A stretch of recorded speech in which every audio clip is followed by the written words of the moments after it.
नमस्कार मंडळी, ज्योती सोनटक्के किचन मध्ये आपले स्वागत आहे। आज आपण बनवतोय झणझणीत अंडा करी। त्यासाठी लागणारे साहित्य: मी खोबरं गॅसवर भाजून घेतले, टोमॅटो, कांदा हे तिन्ही पण मी गॅसवर भाजून घेतले, कोथिंबीर, अद्रक, लसूण। आपण आता हे सगळं मिक्सर मधून काढू। वाटण काढले आपण। वाटण्यासाठी थोडं पाणी लागलं तर टाकायचं बरं का।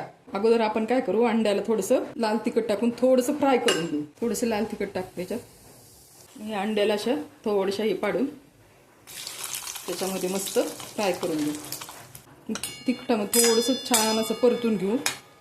छान झालेत आता काढून घेते।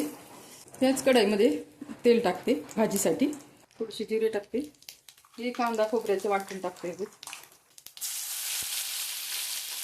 काळा मसाला, हळद, धने जिरे पूड आणि कोथिंबीर।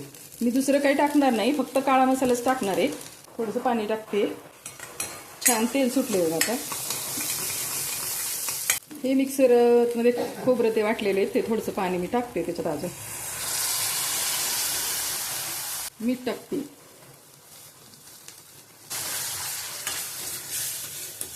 मस्त तेल सुटले आता त्यामध्ये टाकते अंडे। हे मी 6 अंडे घेतले।